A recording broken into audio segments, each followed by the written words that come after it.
राजू पाल एक नया नया राजनीति में उतरा हुआ व्यक्ति था।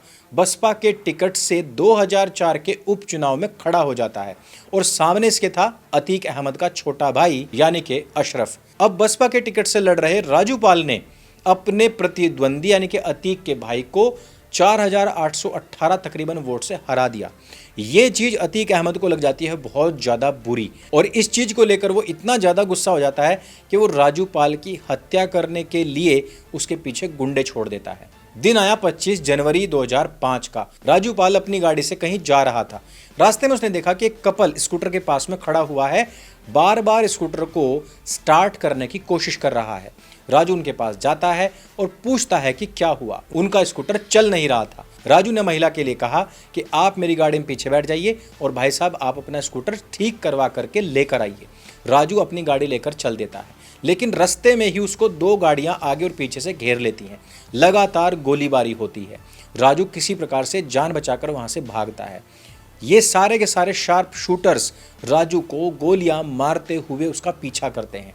राजू हिम्मत नहीं हारता और 5 किलोमीटर तक भागता चला जाता है।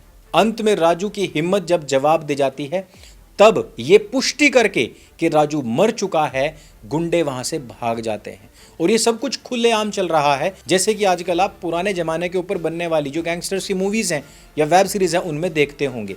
ये सब कुछ दिन दहाड़े होता है सन 2005 के दौरान। उसके बाद उनको हॉस्पिटल ले जाया जाता है। 19 गोलियां निकलती हैं, शरीर को मृत घोषित कर दिया जाता है। उस समय पर उनकी जो पत्नी है केवल 9 दिन की ब्याहता थी, यानी कि उनकी कोई संतान भी नहीं हो पाई। कुछ ही महीने की विदाई थी और पूरा परिवार तबाह बर्बाद हो जाता है। पूजा पाल उसी समय पर केस डाल देती हैं। अब इस पूरे के पूरे हत्याकांड में काफ़ी सारे गवाह थे।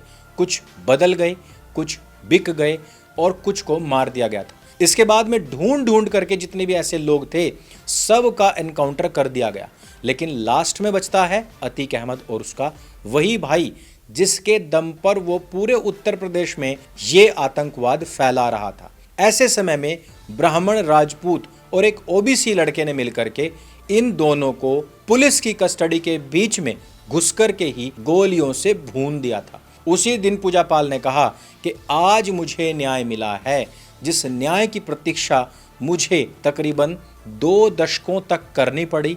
और इसी चीज को लेकर के इस बार के विधानसभा सत्र के अंदर खड़े होकर पूजा पाल ने यह बात क्या कह दी। सभी गुंडे और बदमाशों के आका, उनके तारणहार, उनके शहंशाह हमारे टोपी सुल्तान भाई साहब ने पूजा पाल को पार्टी से ही बर्खास्त कर दिया।